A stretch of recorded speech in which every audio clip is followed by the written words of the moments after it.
Give me your thoughts. I know this early signing is kind of getting mixed emotions. You guys had a great day on Wednesday. That means all that the work we were able to do. We had one get stolen. Outside of that, the guys that stayed. Now we can actually, in January, you still have scholarships. You can pinpoint guys, and you can start working on next year. Because April 1st, now is the new. You can come in and have a visit. So, I mean, to me, I like it. You feel like you guys addressed all y'all's needs for this class? We've got a couple positions. We'll take a great player at any position. Still linebackers, possibly a wide receiver, offensive line.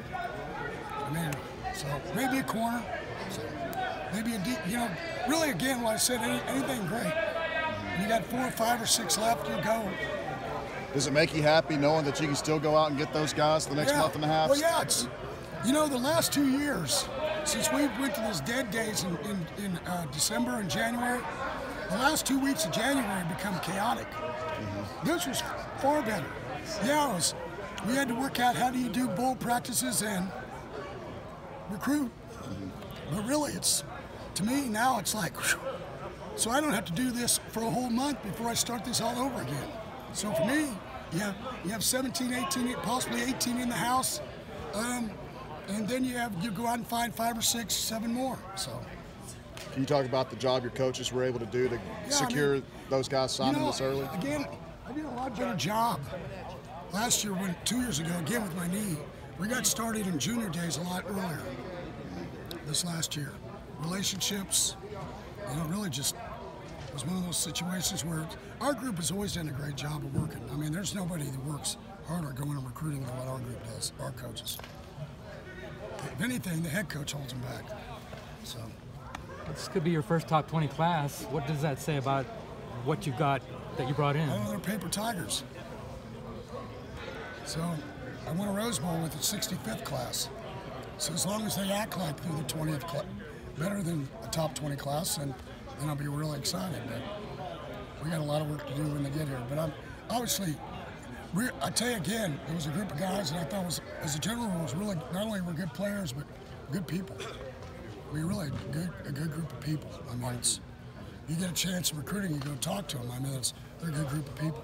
You're looking at character as much as talent? Well, as a general rule, I mean, you want, because you can change guys that are great players if you have everybody else in the norm is work hard, act right, do all of it. So.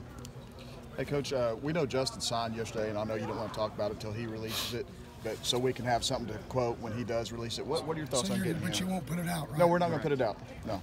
Well, I mean, obviously, the leader always comes down to a quarterback. And have a guy like Justin that has a chance for a future for the next 4 or 5 years. I mean, it's along with the guys we have here. I mean, it's anytime you get a great young quarterback, just like we did a year ago with Sean Robinson. I think it says a lot about the future of what we're trying to get accomplished. How hard? For a defensive guy, all I hear is, well, I'm a good defensive guy. I mean, we got 2 quarterbacks in the NFL, all these offensive linemen. We set all records, but the only thing I know about is offense. I mean, defense. So you guys will have to tell me how we do it. What's that mean for your program to go into a place like Louisiana where most top players stay at state to go to LSU? Well, you got the top quarterback out of Louisiana. Well, number one, we've been going to Louisiana for a while. We've got a great relationship with the high school coaches. The kids that come here have been successful. Not only on the field but off the field. They've had a great experience. And so what's happened is now as we've gotten in the Big 12, the kids know even more about us. We've been able to get more kids, and so, I hope it's not going to be the last of you in the group who got a chance to come here, because there's a lot of really talented young people coming from that state, along with the state Texas and surrounding states that we recruit. So, including the ones you're still chasing in 18. Oh yeah, we're still chasing 18s. Yep. Coach, how hard did you have to work to keep Justin, because he was a very sought-after recruit? Well, not just him. There's plenty of them like that. There's a lot of phone calls that went on in the middle of the night just for not just Justin. So, it's great family, great kid. His word means a lot to him, and his relationship with Sonny and the rest of our staff has been important to him. So, one of the players that committed to you guys early that no one really knew about was Tevalence Hunt. and he goes out, has the year he has. Now everyone knows who he is. He's one of the top 150 recruits in the country. Can you talk about him and what kind of impact you think he can have? Yeah, well, especially his story of everything that he's gone through off the field, and to have the smile that he has and the kind of player that he has. I mean, he could be a kid easily. You wouldn't blame him if he had a bad attitude, but he doesn't. He's just, I mean, everything in the world, just like our saying, his eyes are up. Everything for T. Hunt, his eyes are up. So, I mean, we're really excited. Not just, you know, like I tell you guys all the time, I love coaching. You like coaching when you win, but you even like it more, win or lose, when you have great people around you. And he's one of those guys that's just a great person. I mean, he's always got a smile on his face, and he always works hard. He always, when he shows up, he's all in.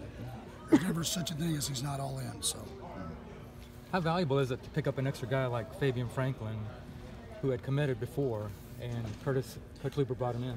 Well, yeah, I mean, it's for us. You know, and hopefully we're not done with that in this recruiting class.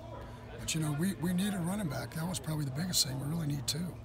And so to have a big back like Fabian, to be able to come here and give us a guy that's, you know, 215, 220 pounds, that's a back that would be like in the SEC. A lot of times what they recruit, I think, is, you know, we were looking for that guy.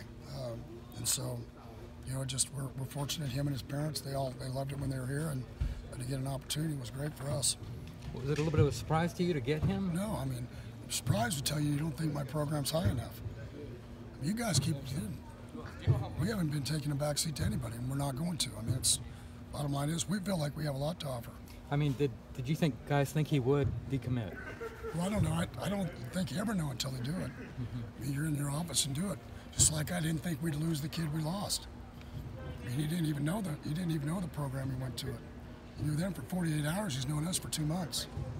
So what I worry about is when things like that happen, is that they don't call me back in a year's time and say, you know, I made a mistake. Because what you don't want to happen is you don't want to have kids, their lives to be ruined because somebody talked them into something. And that's one of the things we don't do is we don't oversell things. And so, you know, it's all about relationships and can you be successful. So you talk about building the fence around the Metroplex, keeping local kids at home, but you guys landed a top 5 player from Louisiana, Mississippi, Washington. What's that say about y'all's recruiting from a national perspective? Well, the bottom line too, yeah, it is. But the bottom line too is we got to keep doing it here. But sometimes it's like the girl next door; they don't pay attention. You know, and so we've got to keep doing a better job in the Metroplex with the coaches, the high school coaches, and the kids here. But you know, we don't move as fast as what everybody else does. Our thing's about finding the situation where we all get along and it's a great fit. And sometimes, because both in Houston and Dallas, everybody comes in from out of state and they throw a lot of offers on the table early, and we're just not one of those teams that does that. Because I have to look people in the eye, their family, their friends, and you know, and tell them the truth. Because I'm going to see them the rest of my life, and I'm going to leave here and so forth. That's the way I've always done it here. You know, and some take it as, well, you don't think I'm a good player. No, that's not it. We've just always been a group that's been slower about that. It's not the ones that you lose that get you beat. It's the ones you take that don't fit or they can't play. Right. And so we've always, and you know, we still make mistakes. We got to keep doing what we need to do and keep getting better at it. One unique thing about this class is I think you have 5 or 6 guys that are going to be here in January. I mean, you guys have a lot of early enrollees in this class. Is that unique for you guys? I think it's going to be 6. It's either 6 or 7 we'll have. Is that a high number for you? Well, we've had, I think, as many as 5 before. Okay. You know, it really helps. You know, a lot of people start doing that. That's why I didn't think the early signing date was a big deal. I mean, there's some that got 8, 9, 10 guys that are going to come in January. Mm-hmm. I know Oklahoma a couple years ago had 11 or 12. And so, I mean, for people to say, well, you know, they have a problem with the early signing date, I think it's awesome. You know, I think you're going to see coaches and recruits figure out, like anything else, they're going to figure out how they want to manage it. And then everybody's going to ask better questions early about how they want to do it. You know, and we have some guys that are committed that they want to do it. They want to wait till February. Mm-hmm. You know, some want to get it over now, which I don't understand why you wouldn't, but everybody's different. You know, you just got to understand it. Everybody puts himself in jeopardy when you do those kind of things. If you wait longer, you wait like anything else you do in your life. So who's coming early for you? I don't know. There's 6 or 7. I'll tell you. I can't remember off the top of my head. Okay. Justin's one of them. Yep. Talk about those offensive guys. Talk about T. Hunt's one of them. Yeah. It's Barber, all the Jackson, big Anthony, the big tackle's one of them. McKinney, I think one of the other offensive line's one of them. Tay Barber, Bryson Jackson. So Bryson will play some baseball he'll play baseball this How do you spring, feel about that? right? I mean, they can score and they can make the team and they do it. If they can't, then that's been always the rule. As long as they can keep the grades up. I mean, we've never taken our ball home. So How does his athleticism compare to other guys who have tried to do that? well, I don't know. He's different. Halpin was a hitter. Bryson's won the 200 in the state of Texas. So they're just different. How do you manage that between you and Coach Sosnick Well, it's on great. time? It's never been a problem. They do both. If they want to do it, you gotta not cheat both. So you gotta be able to lift, you gotta be able to run, and you gotta be able to practice in the spring. So when we get to spring ball, then usually those guys are with us, and then when we get out of spring ball, then Chad Hubman, I still remember a day he had a scrimmage in the spring, ran out the field in his shoulder pads over there, undid his shoulder pads at the baseball stadium, changed into it, and hit first time up, hit a home run. So we just get them warmed up. Wish I could be that kind of athlete. Can you imagine? Yeah. Guys, good. What's the practice been like? Bowl preparation for you? Because they've never been through it. Really, the last 2 days have really been good. Once we get out, it's hard to go in through finals, and then you come out of finals, and usually about round 6 or 7, started then 8, 9. So now we don't have any more full padded practices. When we get down there, we're in shells and then shorts 3 days. So I mean, we've got most of all of our work, and now everything's tune up. Usually this time of year we start to hear about you tinkering around some positions, maybe moving guys around just to see what what's he working at? Linebacker. He hasn't worked at it, but that's where that'll be. But the way we do our safeties, they play a lot of linebacker anyway, so especially the strong. Can you just talk about Christmas on the road and what you guys do? And yeah, I don't know what the number is, but I think this is like out of 18 bowl games, I think this is like the 14th time we've been gone at Christmas time. It's a high number, and so you kind of get used to it. It's number one. I like it. We always have Christmas before, as family, your own family. It's kind of cool to be down there with a bunch of guys, and you get a chance to practice, you get a chance to hang out, you get a chance to have dinner. Cause especially for the seniors, this is their last hurrah. This is your last 4 or 5 days with them. And then how do then they're going to go on about their life, and then your team changes. And so it's a lot of fun. My sons grew up thinking that's what Christmas was. You're in a hotel room with a Christmas tree and presents, and they're down. They got a game room to go to, and you got free food. I mean, it's not an all bad deal. I mean, it's. Y'all have any team traditions at Christmas? No, not really. Our team tradition is usually carrying the seniors off. What we like the tradition to be is win. What you like to do is win.